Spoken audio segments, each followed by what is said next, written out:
Mutant election. Everyone is choosing who should be in the X-Men team. And we don't know any other members, but we have to choose one of the 10 members that I'm gonna show you all in a moment. So today's show, which is a surprise for most people watching, it's gonna be us talking about each of the candidates. We're not gonna leave anyone behind. And we're gonna talk a little bit more also about the election itself and how it's going. And so everyone has their news and their opinions and everything here. So let's go.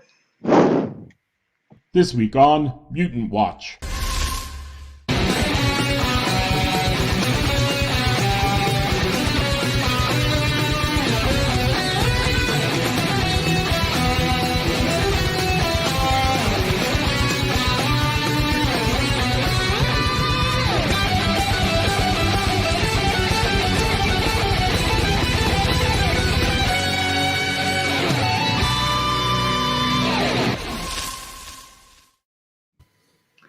So here we are. Okay, so we're gonna show who are the people that could be in the X-Men for those of you that don't know.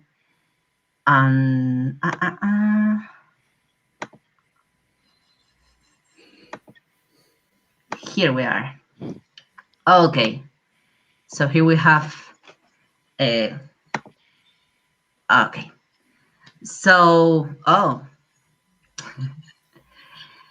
who should we start with? Who should we start talking about? We can maybe go in. Might as well go alphabetical. Start with Armor. Cool. Yeah, I think that's fine. So we are gonna start. Processes. Armor.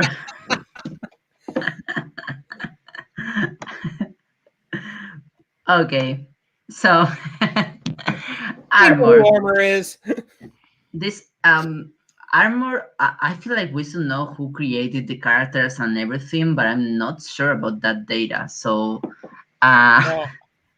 we might be able to get some of them.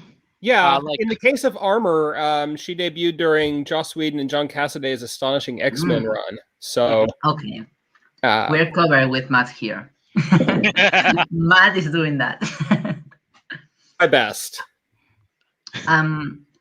So she's a character that has been like in the main themes, or at least like navigating, rotating towards the main themes of a lot of books. Most recently, Uncanny X-Men, which was in the kids theme, but like it was in the kind of main story.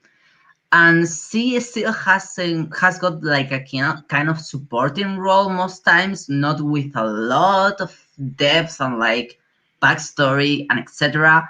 Except in the recently New Mutants volume, which has a lot of more, diving a little bit more into Armor backstory.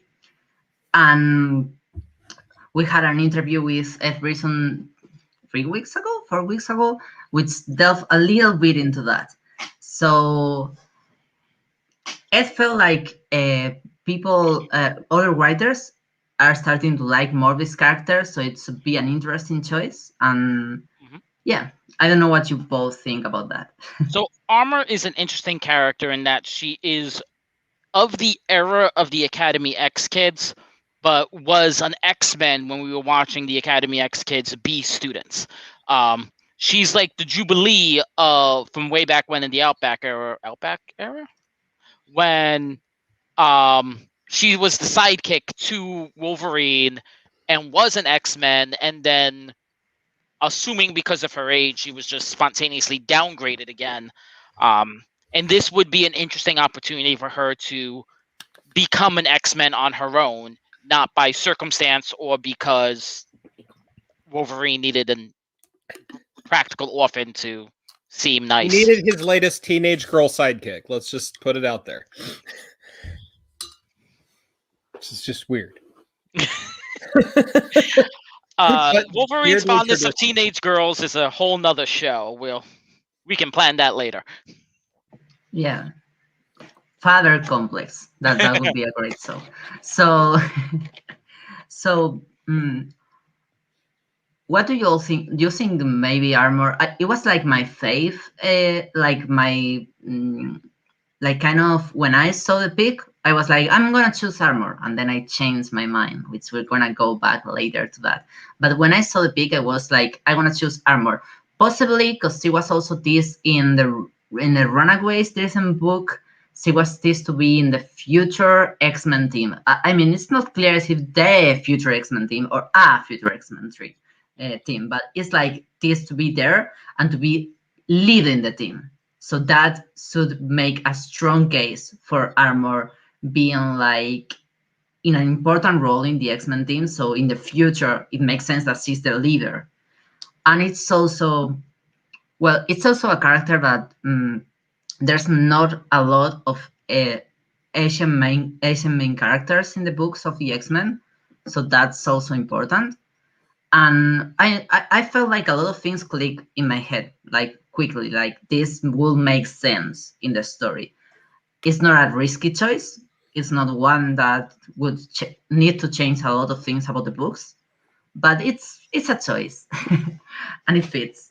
The one piece that was a big, I guess, downside about Armor being chosen is she does have a very specific role in Krakoan society right now, in that she's a member of the Six over in Sword. And I know that there's been a lot of discussion about whether or not someone will be taken off a book that they're currently on if they win the vote.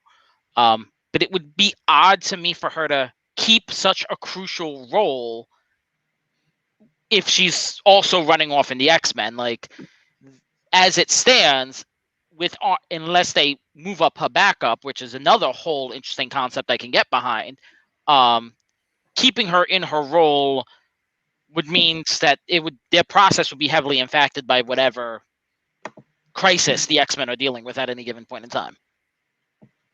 Well, and that, I mean, just on the other side of that coin, like we've only seen 2 issues of Sword, and Al Ewing's clearly put a lot of thought and preparation into setting this book up, right? Like there's a lot of moving parts. And I don't like, I know, like, and to echo what you said, Gabriel, like I know Marvel said that they're totally willing to move a character off of a book in order to, honor the winner of the vote, but I have a hard time believing it. Now, having said that, she's probably in my top 3 of characters who will probably win. She's got a really loyal fan following. There's a reason that she's been around perpetually for 15, 16 years now. And it's because people like her. She's fun. She's a fun character. She's a great visual. She looks like she's ready to whomp a kaiju at any moment in time whenever she powers up.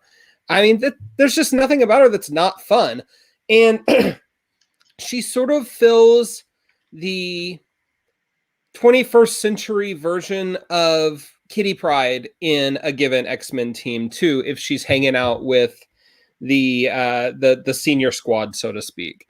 So, me, if Armor were to win, I think that'd be great. I think she's a character that truly deserves a chance to shine and deserves a little bit of spotlight. And what I will say is, as far as the characters who are currently on other books, if Armor does have to get moved off Sword, Ewing had already listed who her backup is, which is Skids, which is another character that could really use a shove into the spotlight. Yeah. Even if no one was expecting it to come so quickly. Yeah, especially, I mean, Skids has been around for over 30 years now, and I don't think they've done much with her in at least 20 of those years. So they killed her for a little bit, like 2 years ago or something. That was a thing that happened. Oh, I must have missed that one. They blew her up, but then didn't. It was a Winter Soldier and Falcon thing, I think. Oh, okay. Good times. So yeah, I feel like this would make me happy, but also I can see like why it would be cool also to have Ewing in the book writing more of Armor. I don't know. This would make me happy, but I think not the most happy. But we will get into that.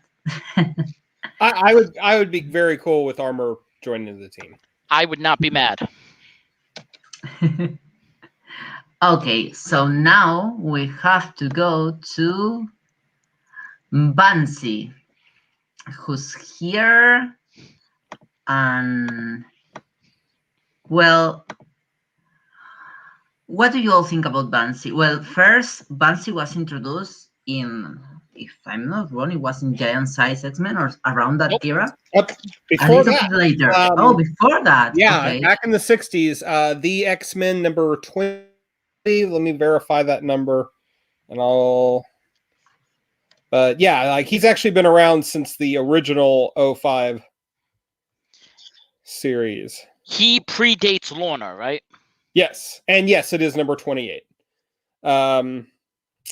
So yeah, he was originally introduced as an antagonist character, but he was kind of roped into being on the wrong side of the law by circumstance, and subsequent writers, i.e., Chris Claremont, kind of established that he's done a lot of things. He's been a cop, he's been an Interpol agent, lots and lots and lots of things. So he's got a lot of, like, even early into his character development, like he has a lot of interesting things going on. And then, of course, later on, all new, all different X-Men, co-headmaster of the Massachusetts Academy with Emma, eventually dies flying into an airplane. Like you do. Like you do. Like you do.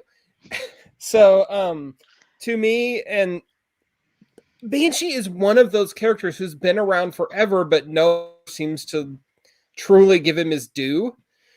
And I would love to see Sean Cassidy brought back to the A-list. Love it.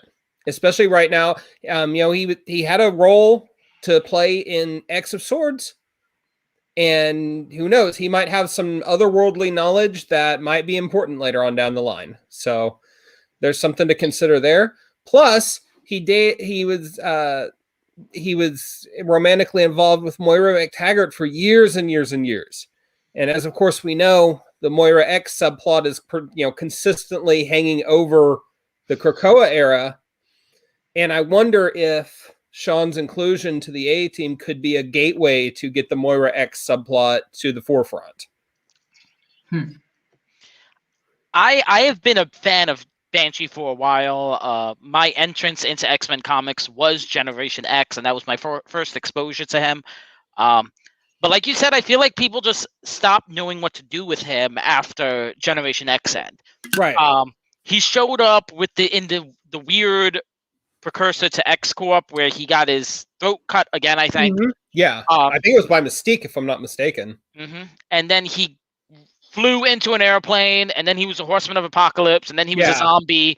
And it's like people keep throwing Banshee at walls or planes to see if he sticks, and it's not been working. So I think part of the problem is something about him, he lacks a cool factor.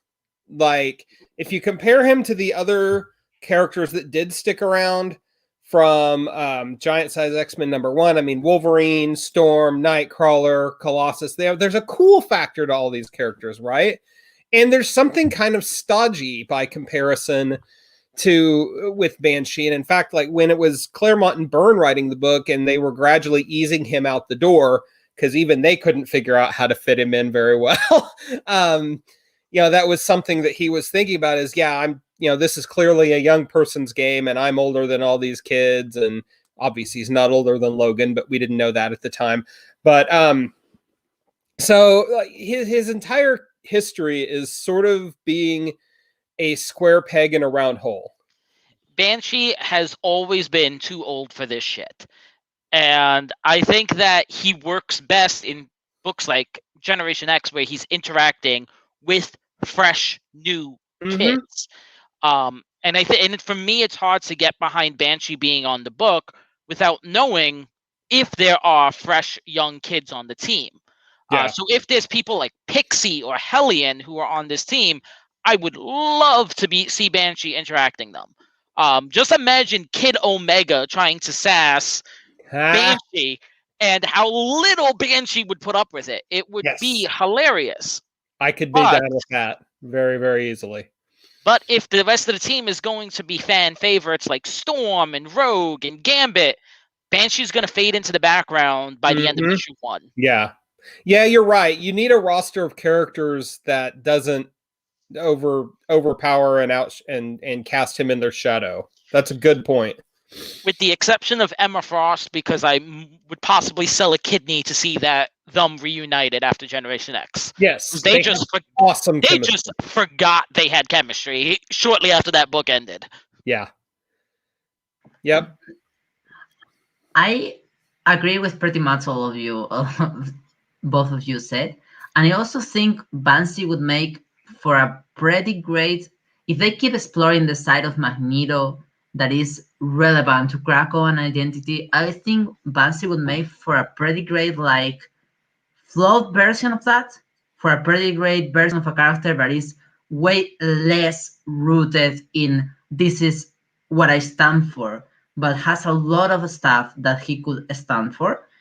And I think that would be interesting because I feel like that's something that has been my favorite part of X-Men books so far is how they're trying to break like the identity of a nation.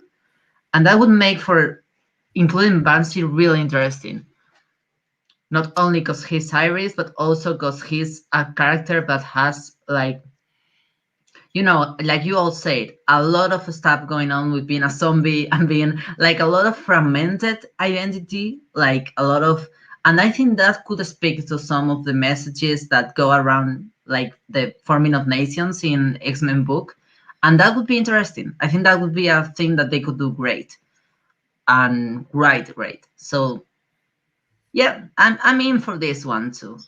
That's actually an interesting point, Duna, to compare him as kind of a opposite of side of the coin as Magneto. Because, you know, traditionally it's Magneto on one side, Xavier on the other, but in the advent of Krakoan era, they're simpatico. But, you know, Banshee's a really principled guy too, in his own way. And I actually do think that he would make an interesting, like, philosophical foil for Magneto, and that's actually a really interesting thought. Yeah, I think that's what really I thought. Like when seeing Banshee there, it was like, wow, Hickman could write something really interesting with him, and if Magneto appears on the book. Yeah. Yeah, that's my bit. This is also a good one. So we go. Oh, wait, Gabriel has something else. Oh no, I was just gonna say that Banshee would be one that I'd be skeptical of if he gets selected. Like I wouldn't know how to feel about it because it all depends on who else is on the team. I think that's fair. I mean, if a book is completely different from now on, I agree with you. If the book is similar to how it has been, like a lot of different plots going on there and there, and then having like, you know, like reflections on that, then I see Banshee as working in that depth. But if it changes totally and it's more team focused, then totally, then it depends. Yeah. I feel like out of all the candidates, Banshee is the safe choice. Yeah. Okay, so boom. Boom! I have been spamming people with the fact that she's the best mutant for some time in this show. So that this is like, I need to sign here. First appearing in Secret Wars 2, this one I know it. And then moving over to X Factor, which was an incredible run. Everybody should read it. We already did a show on partially on that. And yeah, and then to New Mutants, which was also amazing. She has just been incredible, all over the top, best stories. Yeah. Okay, so that was very dumb luck that both of those were at hand as you spoke. I did not. That was not planned. Likely story. So I don't know. I feel like this one would be great. I feel in this case I would be a little sad about the fact that this would play less into giving the spotlight to characters that are more marginalized or that have less spotlight till now. I feel that's my thing against it. But I aside from that, I like it. I have a counter to that because I do think that there is a story to be told with Boom Boom, particularly with how Bryson set him up set her up for it in New Mutants. Um, Boom Boom is a character whose life was a total mess, and she is starting to piece herself back together. I think that there is a story there for a mutant in early recovery, and I would love to see that on the page. I'm just not sure if the writers would take it, if there would be room for her to have that journey when they're looking at the broader picture of the X-Men. But if they take it there, that would be a great story that we've not seen too much of. Yeah. Um, and I think that there is like you said, the marginalized story there of people in recovery, which can be told. It's just a matter of will they tell it? I think that's fair. But I like to your point though. I don't know if this new X-Men book is going to be the book for that. Mm-hmm. Because and even just kind of basing it on the most recent issue that came out this week, it seems like it's going to be much more straightforward superheroics. And I'm fine with that. I mean, I actually think the Krakoa lineup could use a book that is just kind of straightforward. Let's go punch some bad guys. Damn, you got me thinking about it. Now I really do want to see that. And I think Boom Boom is the character for it. I like this character a lot. I've been, she's been on my radar since I started reading comics with X-Force in the early 90s. So I've got a lot of love for Tabitha. I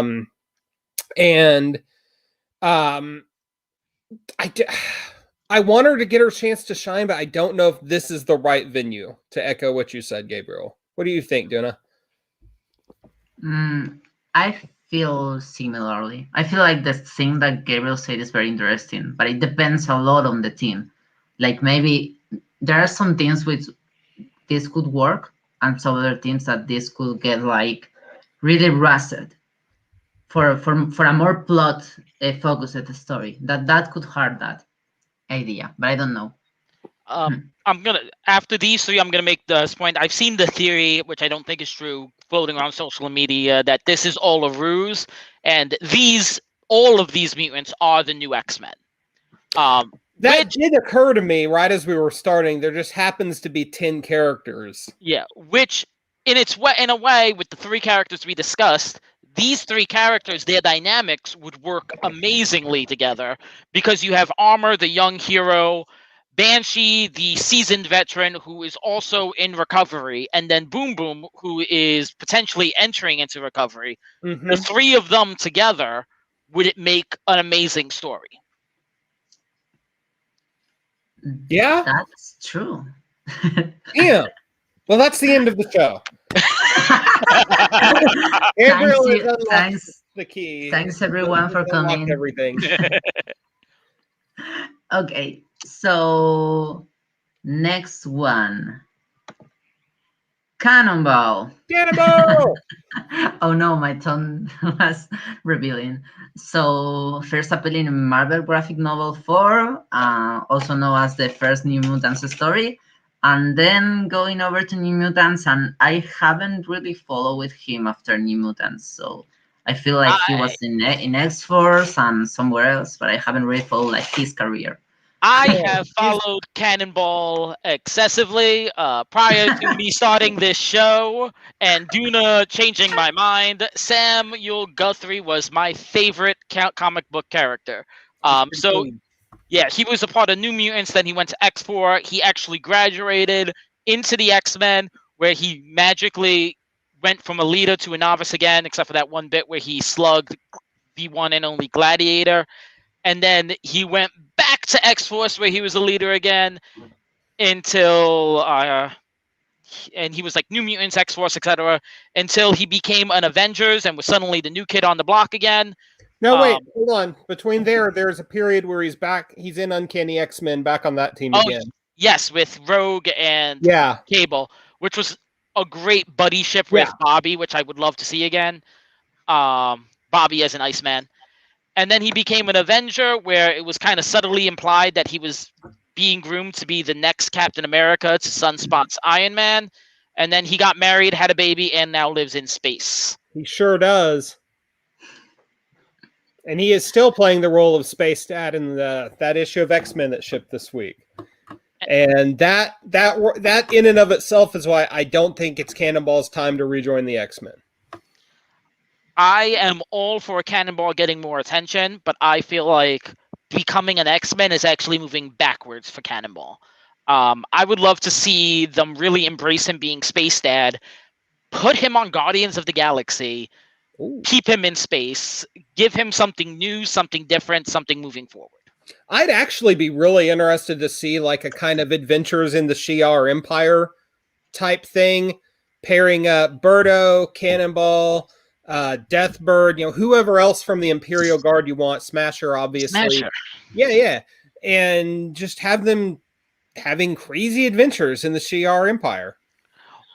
I also, I don't think this is going to happen, but with the dynamic and the personalities of Sam, Roberto, and Izzy Smasher, I think that they would make a hilarious and interesting interaction if they were to join or meet the Guardians of the Galaxy, particularly since you have Star-Lord, Nova, and Gamora, since it's always entertaining when you see Nova, the Human Rocket, and Cannonball interacting together, which they did a couple of times back when Nova was a New Warrior. Oh, you're right. I hadn't even thought about that. Yeah, this one I also didn't like. For the reasons you all said, I feel like he would be better in another book. But And I mean, here's the thing too, is I think I can speak for us all pretty clearly when we want whoever wins this to be representative of diversity. And that's not Cannonball. Like at all. He's good in that he's Southern. the stereotype that Southern and or country folk are like backwards and racist and stuff. Like he's very progressive in and of himself, but he's also a blue-eyed, blonde-haired white boy. And I'd rather see Armor or Tempo or somebody to bring some different perspectives to the mix. Okay, so talking about different perspectives, Forge. Okay, I don't know which was the first issue of publication of Forge. I don't know this one, but okay, so I'm gonna let you both talk about this first, because I feel like the main reason I don't want this is A, there are better choices for me.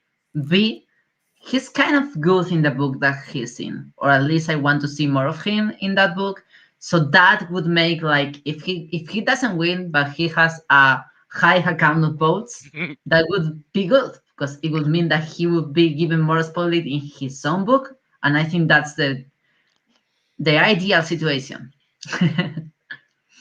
For me, I'm kind of with you where I'm like, I'm kind of like, I'll leave Matt to go with in-depth, but for me personally, Forge, on paper, he's such a compelling character with his heritage, with his mysticism, with his power.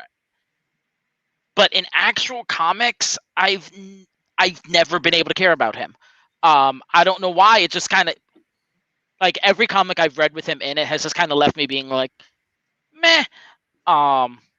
Except for that whole Ghost Box debacle, which was not leaving me positive feelings with Forge. It is not a story I ever finished. Put it that way. So that being said, there are so many characters on this list that I have excited feelings for, and Forge is not one of them.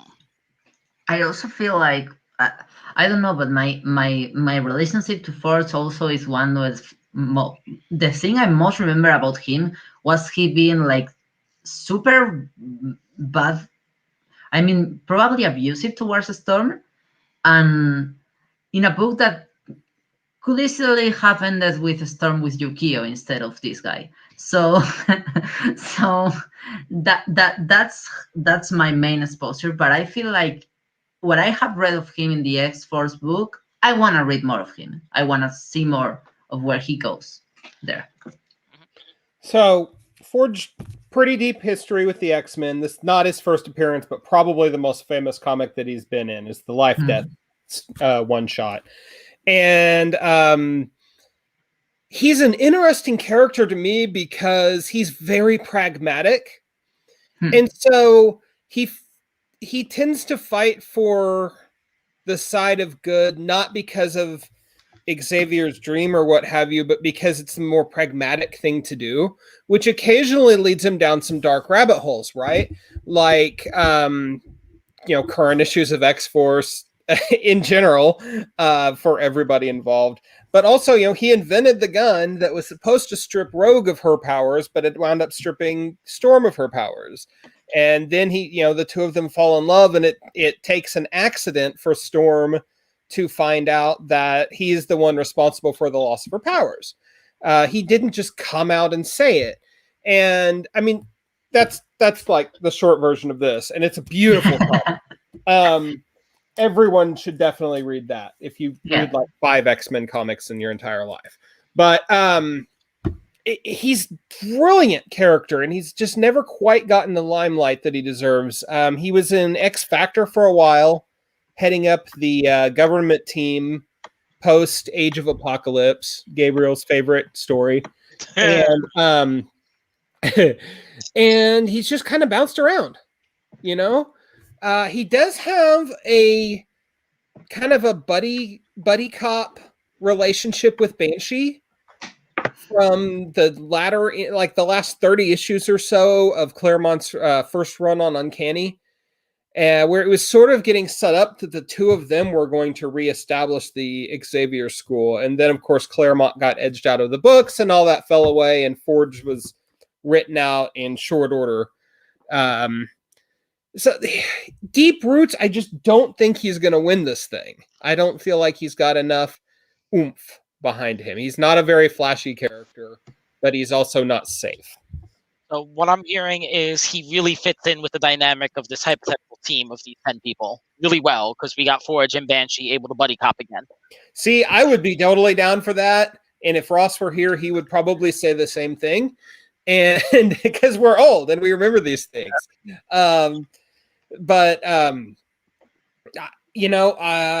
He's also really good in X-Force right now. Really good. And I would hate to pull that puzzle piece away. Another point against Forge joining the X-Men is in Marauders, I've been getting the vibe that maybe Storm is leaving Marauders to join the X-Men. And the last time Forge and Storm were on a team together, I believe, was Extraordinary. And it was very uncomfortably cringe, their interactions with each other. Like, I believe Magic had to sit down with Forge and just be like, she's not into you, get over it. And it was very uncomfortable, and I would really like not to revisit that feeling again. I did not read Extraordinary, so I don't know. I didn't finish Extraordinary. I did. The last 2 issues are one of my favorite Magic stories. So okay. Yeah, so that is for other day. And Marrow. So full disclosure, I have not a lot of idea about Marrow. I don't think I have read her in more than just like 3 or 4 stories. And she looks cool, and all this stuff that she's a great visual. All the stuff that has been coming up with her on it looks cool, and they almost convinced me to change my vote without having read like a lot of things. So I'm gonna let you both take a closer look tomorrow. I objectively know stuff about Marrow, mostly because she's just kind of been adjacent to a lot of stories that I have read, starting with the fact that she joined the X-Men around the same time Sam joined the X-Men. She's a very abrasive character. She's been a member of, leader of G Nation, who tried to murder the Morlocks, was an enemy of Callisto and Storm, if I recall correctly. and I honestly don't know why she joined the X-Men. I missed that part. And then I also missed why she left the X-Men. She ended up she joined Weapon X for a while, got depowered, used Weapon X, I believe, to get repowered, and joined X-Force. A lot of The her Five history, Furrier version, right? yeah. A lot of her history I missed, and I know that she has had some interesting storylines. I believe she was pregnant when she got repowered, and the process made her lose her baby.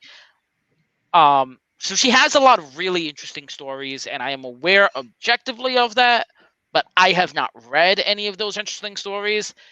And what I have read of her is very inconsistent. My vote for Marrow would have been really driven by the fact that she is a physically mutated mutant, but even Marrow's relationship and appearance has changed. She once embraced how she looked. She made an appearance in Generation X where she had like a protruding forehead. But I also know that she at one point was able to look prettier in X-Men and was crushing on Gambit. So she's been very inconsistent with what I've read about her. So I really wouldn't even know what to expect if she was to get into the X-Men. Well, kind of the mode, if you will, for Marrow is she's angry and bitter. And the only reason she was on the X-Men in the first place was that her mentor Callisto kind of guilted her into it, because Callisto was mortally wounded at the time, and she wanted, as the last Morlock, she wanted better for Sarah. So she's like, go be with the X-Men. I can't be there for you for much longer. And so in order to honor Marrow, or to honor Callisto's wishes, she did. And she's a nightmare from the start, but she's like this compelling nightmare that you want to see more from, because it's like you really don't know what to expect from her. Now, having said that, that's been like over 20 years ago, right? So it's not fair to discount any of the stories that have happened with her since then, but I know her for that era.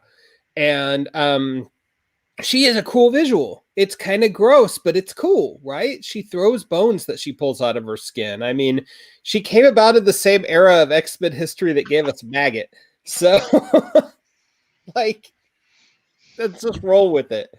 I would be very interested to see how an angry, disaffected mutant like Marrow fits in to, or doesn't fit in with, Krakoan society. I think there's a lot of interesting dynamics to be looked at there. So I feel like she's a good Dark Horse candidate, really. I have seen a very strong following on social media for Marrow, and I do hope that when this is all done, if she doesn't win, she gets put somewhere. Honestly, I feel like she would fit in seamlessly in Hellions, and I would rather her there than the X-Men. But Marrow is one where I think that we could see good things. I just don't know what that would be. True. Okay. That's fine. Let's go to the next one. I don't have any opinion on this one. I'm taking notes so I know who to vote after. That's a joke. I'm already sold thanks to Gabriel. We'll get to that. Okay, so Polaris. Okay, she was also from before Giant Size X-Men. I don't remember the issue, but this I remembered. And around 40-something of X-Men in 49. 1960. Oh, okay. Yeah.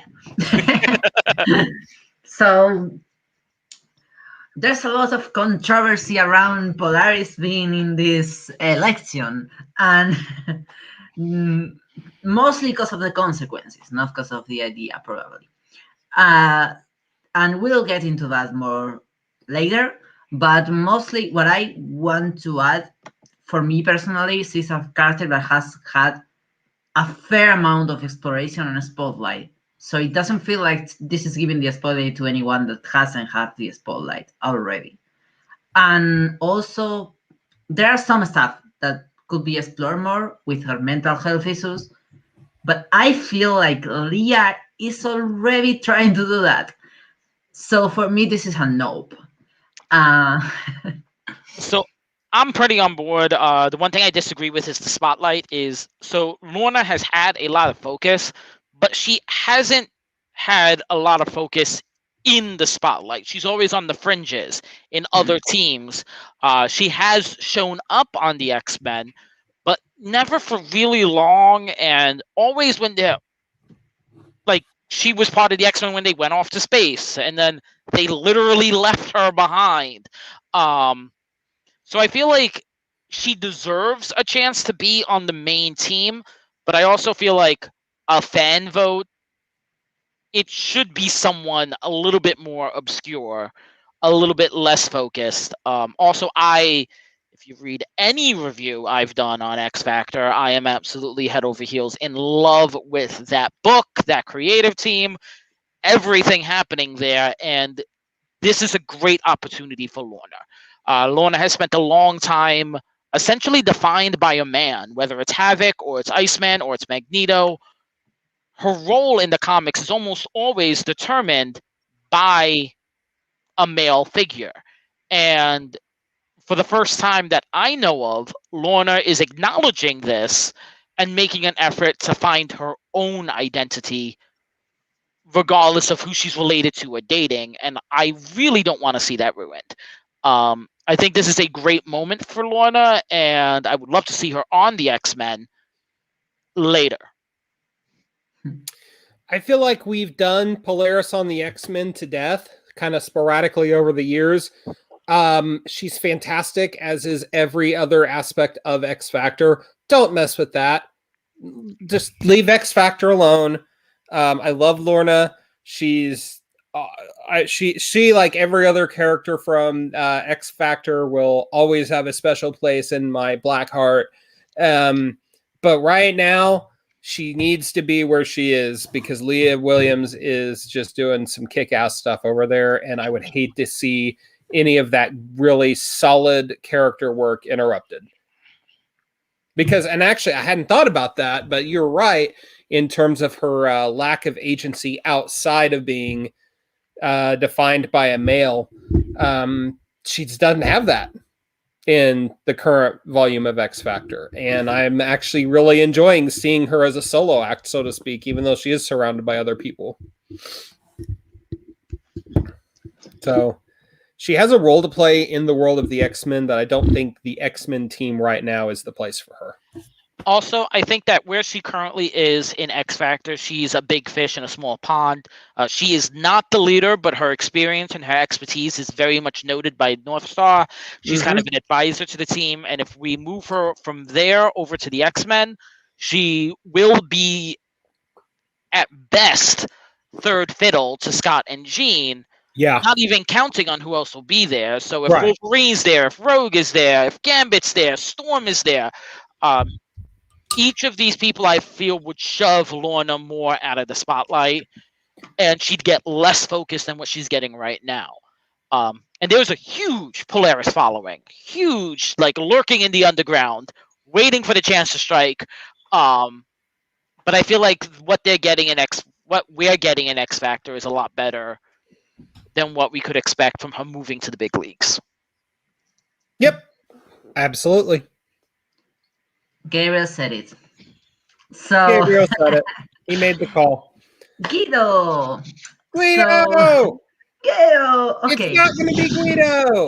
It could be Guido! If he stays alive long enough. This would be a really weird choice, everyone. So, if I'm not wrong, Guido is from X Factor. He first appeared in X Factor, if I'm not wrong. I'm not wrong. I don't think so. I think he shows up in New Mutants, actually, because he starts off as Lila Cheney's bodyguard. Oh, I didn't remember that. Okay. I think. Yeah, I'm pretty sure that was he showed up. Let's verify that real quick. No, that's okay. That's okay. I'm just guessing. So we trust you. Yeah, I like to guess because it would make me it will make me a really bad fan for the future. You're gonna smack yourself for not knowing this, Duna, but it was New Mutants number 29. that early? Yeah. Yeah, Oh, but snap. okay, for the record, for the record, I didn't know that. I had to cheat I and use didn't Google. know that was Widow. When you said he was Lila Cheney's bodyguard, I say, oh, that was Widow, but I didn't know that. I didn't connect the two characters. I'm dyslexic, and also this is hard. Okay, so so this is a better use of this time that discussing why Widow shouldn't be. That this is just a weird choice. Like this is not gonna happen. So I think there are reasons why it could be. I think there's reasons why it should be. Guido has had a very understated existence. He was an X-Men for the Mirror Island X-Men, which in the most recent handbook that came out, they flat out said that the Mirror Island X-Men were not officially X-Men. They were. So he is one of only 2 people on this list who have never been an official X-Men, and only one of 4 who have never been an X-Men on an X-Men book roster. But that being, and he's had a really convoluted recent history. He was dead, and then Lila Miller brought him back, but he had no soul, so he became King of Hell for a little bit. And then he had a soul again, which didn't even happen on an X book. And then he barely had the chance to apologize to Rain for murdering her son in front of her before he was dead again, and now he's back. So I'm not sure what's happening with Greedo. I'm not sure what stories could be possible in the aftermath of all of that. Guido isn't sure what's happening with Guido. I'm gonna say I loved the most recent story that had Guido in it, was New Mutants Dead Souls, and that one at least put together something that was really off about his backstory, and I feel that was great. Closure. It humanized him at least, and that's great. Literally. Okay. So I will just say I don't feel like anybody writes him right except for Peter David. He's just true. Never, and that's not a knock to any other writer, but seriously, he just feels off with anybody other than Peter David writing his dialogue. And that's why I didn't know. That's my bias towards both of his X Factor runs coming out. So I'll freely cop to that. But that being said, like no one writes him like Peter David, but so few writers have tried his hand with him. It's true. Nobody knows what to do with him. Exactly. Well, this could be his breakthrough. It's like I was saying with Marrow, it's one of those things where I wouldn't be too mad about it, but I'd be really confused and unsure where it would be going. But also, of everyone on this list, I think I've seen on social media the least support for Sean Guy. Like I think I've seen maybe 2 people. They're very adamant, but I've only seen 2 people, so I don't think it's going to happen. He's probably the last candidate that would get it, to be honest with you. Okay. He's a very niche character. Put me on the record for this. Bisexual icon, the only rich guy we stand. This is Roberto da Costa Sunspot. And we love him. We love him so much. And he first appeared in the same graphic novel as his body, his I don't remember the words, but his love, even if nobody says it. And life mate. Yeah, life mate. That's hypothetically hetero life mate. It doesn't necessarily have to be. There's some fan theories out there, so hypothetical. There's a lot of fan theories out there for a lot of different. And a lot of fanfic. A lot of fanfic. A lot of fan fiction and fan art. If you are a child watching this show, do not Google that. No. Okay. I have very strong opinions on Sunspot joining the X-Men after this vote if it happens, so I'll let you guys go first before I speak.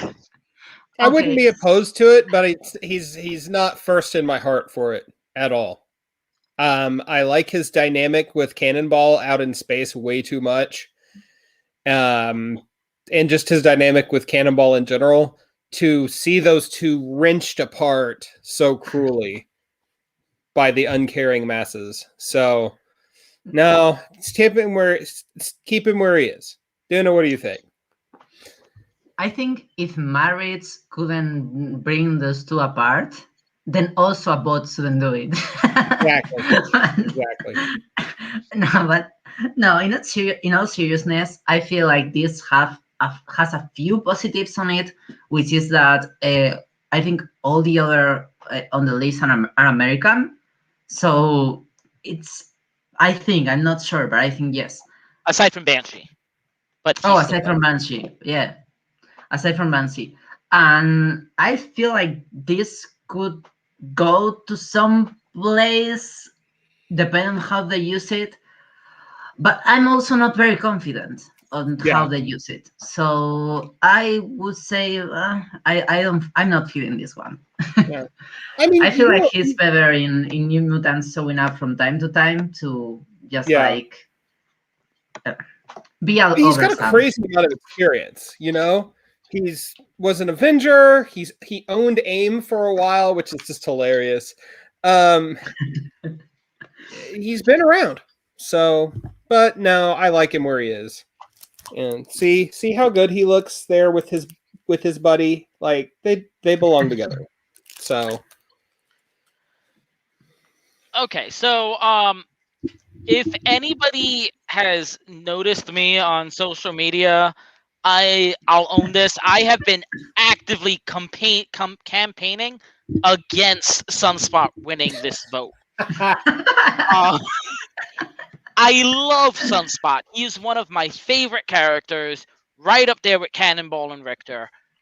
But the reason why Sunspot is one of my favorite characters is due to his time on Avengers. I believe it was Al Ewing who wrote New Avengers and US Avengers, and Sunspot came into his own.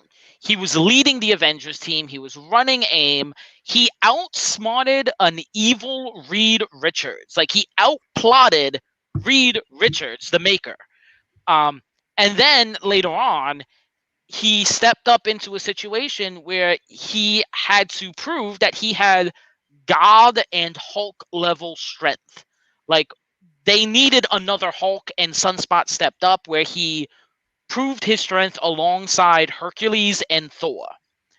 Like, and he was such a competent leader in all of that. He was still the same goofy playboy Sunspot, but there was a competence to him. And he left the Avengers with this monologue he said to Rogue about how he was a student of Xavier's dream and now he's a student of the Avengers, and he needed to find a way to meld those two identities. So he walked off into the sunset saying that he was going to take the moniker of Citizen X, and then the next time we see him, he dies. And then he comes back, and all of that higher purpose is lost. And this he was in US Avengers? Yeah, and he walked away in Avengers. US Avengers, bro. No, it was the big crossover. They canceled all the Avengers titles, brought all the Avenger teams together. You talking about Secret Wars? No, before that it was it's when Hulk came back to life. I'm blanking on the name. Oh, World War Hulk? No. When he came back to life. Oh, came back to life, not came back to Earth, dummy. It wasn't No Last Surrender? Stand. No Surrender, that's the one. Yeah. Yes. He left the Avengers at the end of No Surrender. Okay. And after a conversation with Rogue as one of the only people, as the only person who was a child of Xavier who ran an Avengers team, he had this like higher purpose, which was just disappeared. And I also felt like his competence disappeared when he came back to life. And there's just been something missing from Sunspot since then. for me personally, and I don't see him getting it back by becoming a full-fledged X-Men member on the team book. I love him, but I want more from him. And the more I want from him, I wasn't getting in New Mutants. I found it very hard to take Sunspot seriously in New Mutants because that competence was missing. You know, he signed away X Corp without even knowing who he signed it to. I'm not a fan, and I actively don't want him on the X book. But that's probably a me thing. I don't think I can top that, or go in a different direction from that. You know, he's kind of a victim of writers' tendencies to wanting to take characters back to their default mode and ignore any character progress that's been made with them, and it's very noticeable with Sunspot. You know, he had all this growth, and then all of a sudden he's back to being the same guy he was in like New Mutants number 50 or something. So an immature, rich playboy, and there's so much more to him now, and I want to see that more. Yeah. Oh yeah, I'm down. I definitely agree with you on that. I'm also on board with putting Sunspot with Cannonball in the Guardians. I want that. Yes. He's out in space doing space things. Do space things with the space team. It's an obvious choice. Yeah, if Elwin is listening, by chance. Also, just imagine how much fun it would be to see Sunspot and Star-Lord facing off in an alien cantina doing a drinking game. Like, it practically writes itself. That's a great idea. You should pitch it. Okay, so let's go. Let's go to the last candidate, also known as the best candidate.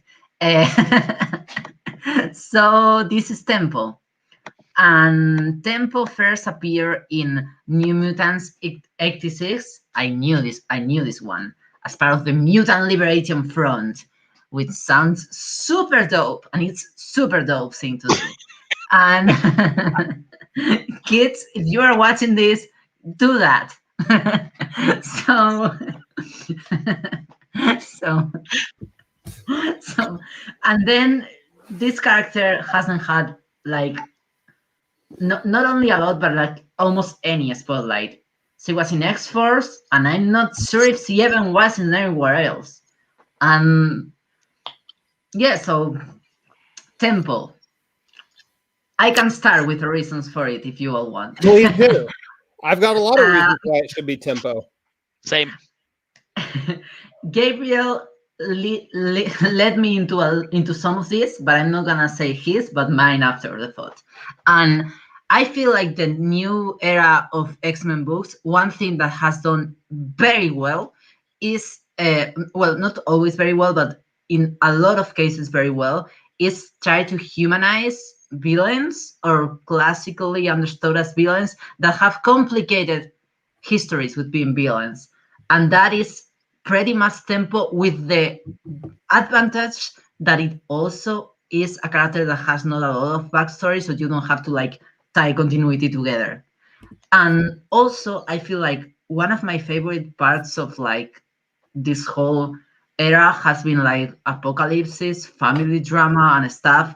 And that was pretty much taken out of nowhere from trying to flesh a character that was like, you know, done in some ways that, and then Apocalypse become amazing. Like, my favorite appearance of Apocalypse are like the first ones in X Factor, and then these ones in the new era. Like, it was wow. And there's a lot of people that think the same way. So I feel like they could do something great with Tempo. They could get a character and flesh her out and take like background and put her in a spotlight. They could also not do that, but that would be great. And I feel if someone has an opportunity to really shine and like become something more that she has been, is Tempo. Of all this list, is the best one.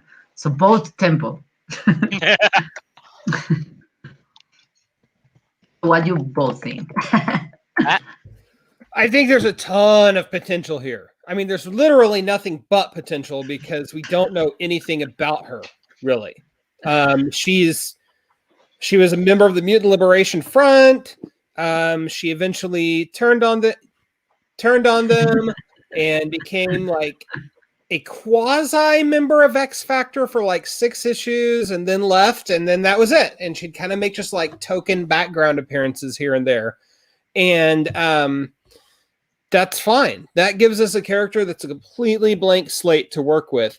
And I enjoy that because to take something you said, Duna, and take it in a different direction a little bit, one of the things that the Krakoa era has been so good at is taking characters that have been forgotten or never very well fleshed out and given them new life, given them purpose, given us a reason to care about them. And from that rationale, why not Tempo? Let's get a new favorite character. Plus, given her power set, which is to either speed up or slow down time, that's potential Omega level powers.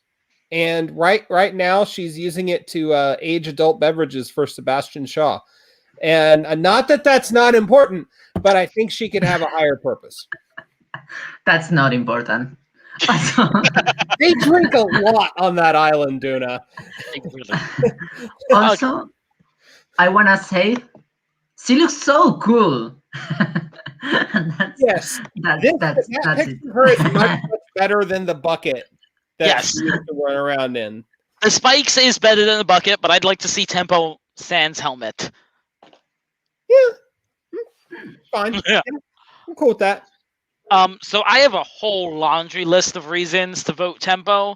The first off, it keeps with the Krakoan rosters that we've seen so far. With the exception of New Mutants, every set roster we have of an X-Book, there is at least one form of villain. So right off the bat, that's a plus in Tempo's favor. We have no idea who else is on this team.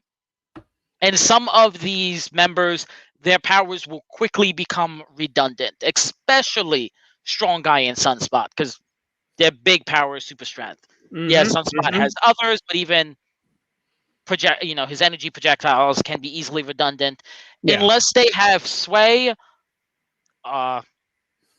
Tempest, or Kid and Nixon on the team, which that last one is never going to happen, despite how much I want it.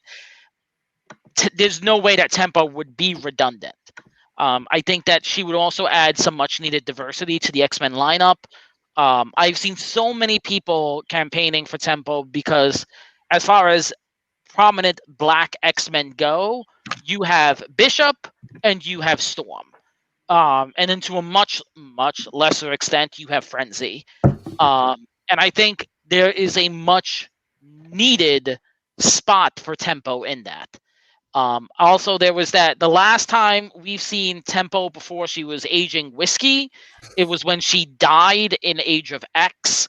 And there was some dialogue that hinted that she might be queer, with the way that she was trying to get Rogue to deliver a message to Feral.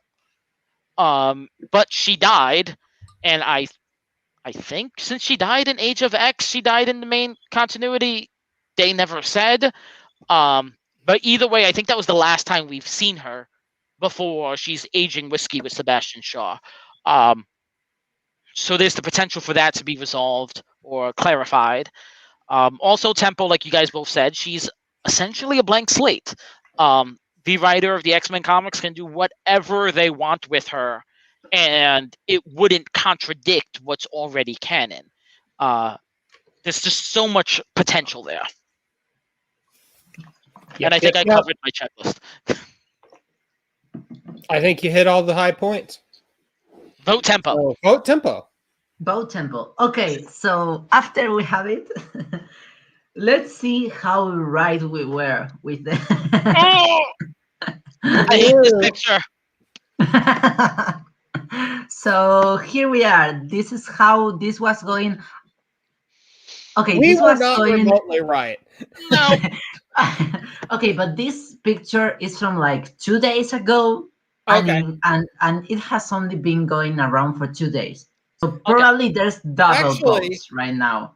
So I am going to go on the record and say, make the excuse that Tempo and her followers have an interesting relationship with time, so we cannot expect them to vote early.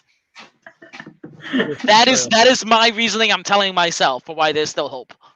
Actually, I'm thinking about it. The only two that I think are correctly placed with the article that we put out today are Strong Guy and Cannonball. So suffice to say, I should never gamble because that would be bad.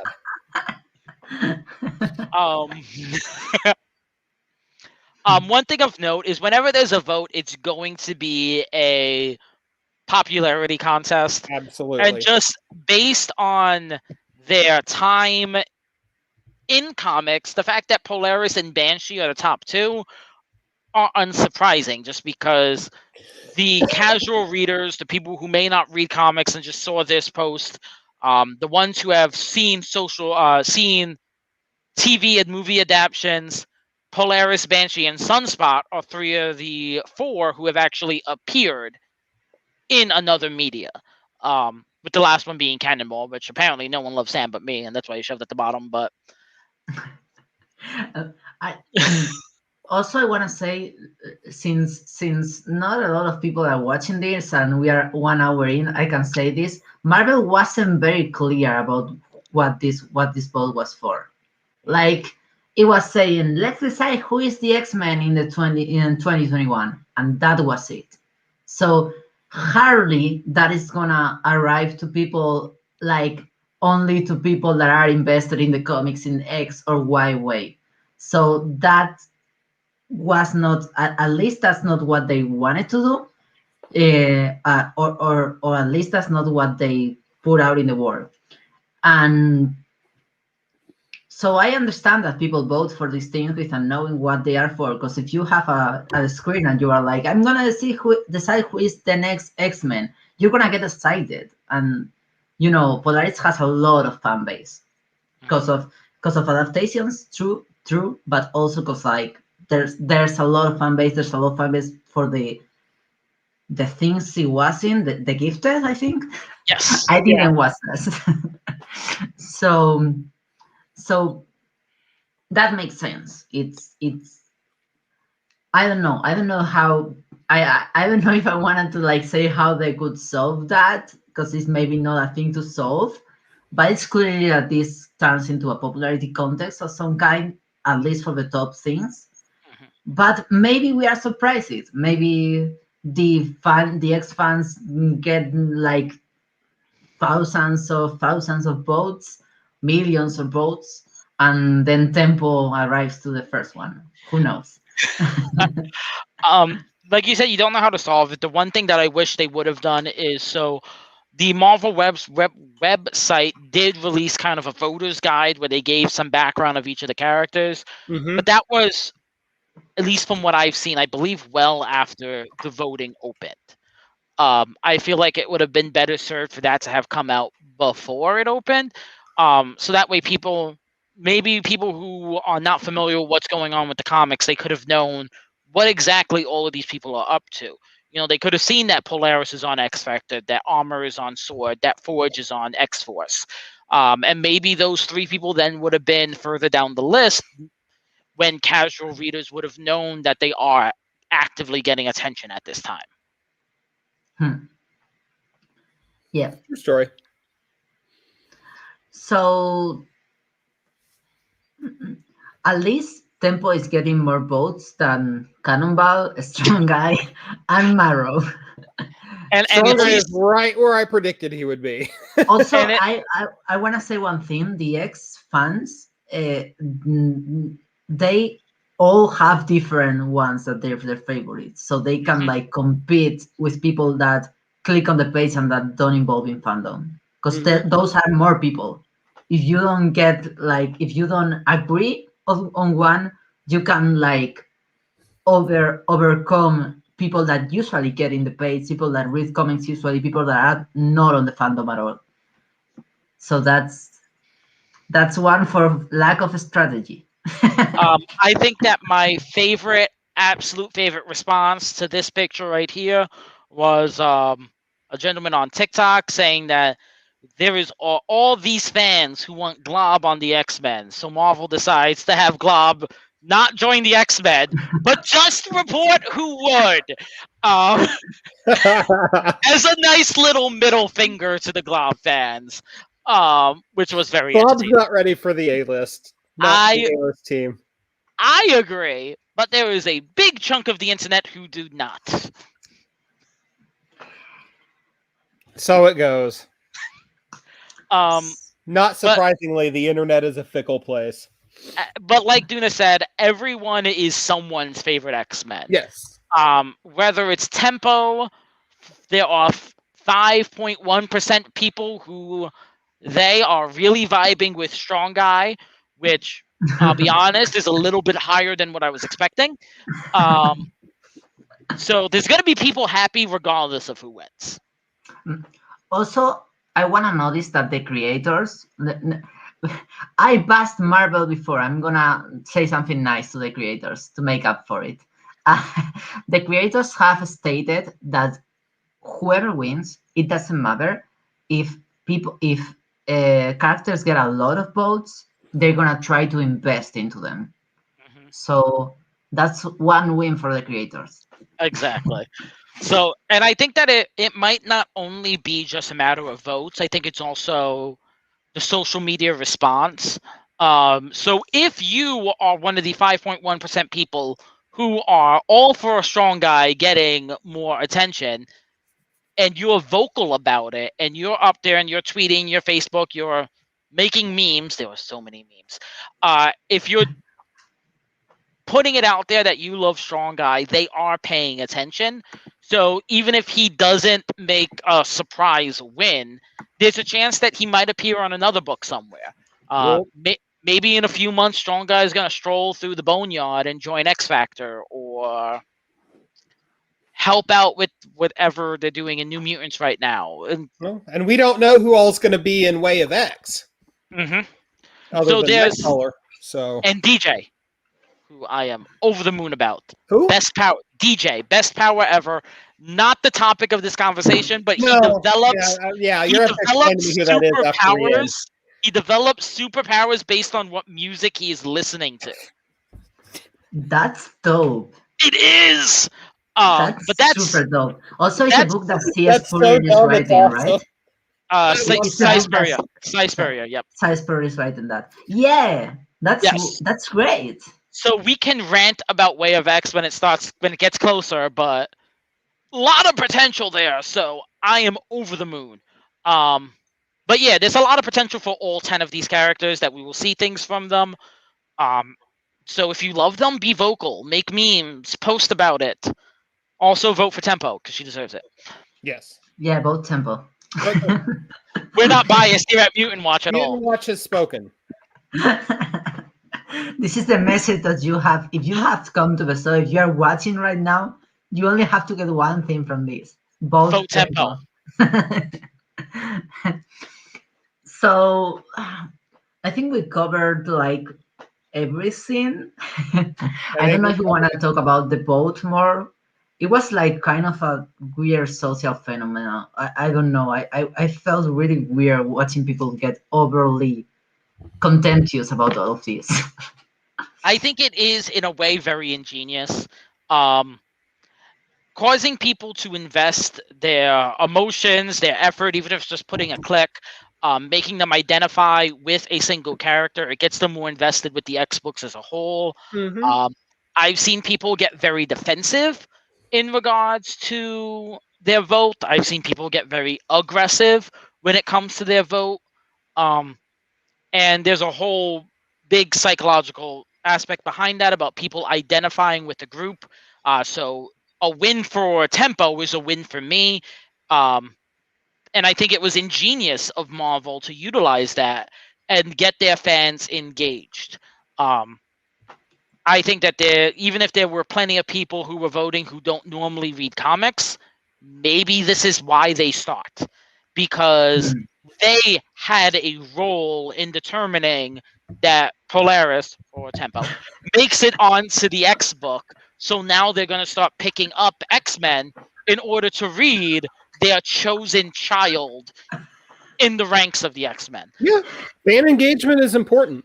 Yeah, so I think it was an ingenious move by Marvel, and a big surprise move by Marvel. Well, and it keeps the Krakoa hype train going, right? Like, And I'm gonna go on the record too to say that I'm glad that this is a popular vote, which is not what's usually done. It's not what's usually done in countries. And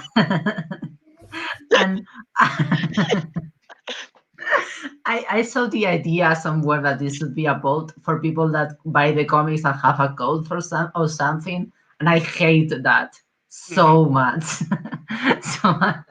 so I'm glad that it was a popular vote, because the things that Gabriel said about people getting into the books, and also because this way anyone that has any kind of relationship can participate, and that's good for people involving in the fandom, in discussing other things with people, etc. Exactly. I'm only sad that some of these things turn to be like more aggressive and confrontational, but I'm glad about that. And what were you going to say, Matt? oh, I wasn't going to say anything. My daughter poked her head in to ask me a completely silly question, so I was momentarily distracted. Did your daughter vote for Tempo yet? No, she's not old enough to vote. She is old enough to vote for the next X-Men member. Well, yeah. If I could make my cat kids vote for Tempo, I would. We let kids vote, okay? Okay, fair enough. As long as they vote for who we want them to. I mean, there's no. Yeah. There's a good argument to be made that these books should be also for kids somehow. At least some of them. At least some. I think that's fair. And that's my bits on it. So before we say goodbye, we have an extremely important announcement that we want to make. And next week, we have an incredible guest. And I want all people that watch this and that see this later to get ready, because next week we'll have An Nocenti on the show. And it's like, so I'm more than excited about that. You all can imagine. If you can't imagine, you can watch the episode on X Factor to imagine that, or on editorial. Nerd out, y'all. Duna has been fangirling about this for literal months. So even if you're not a fan of Mutant Watch, even if you're not sure who Anasati is, watch just to see how Duna responds. It's going to be awesome. It's going to be pretty cool. Yeah, I think I'm going to be too excited, but I hope it's not too much. And yeah. We'll help you hold it down. Yeah. So that was a nice way to end this. And people, hope you stay with us for the next shows. We have a lot of other things that are exciting to look at this year. Bye. And vote Tempo. Vote Tempo.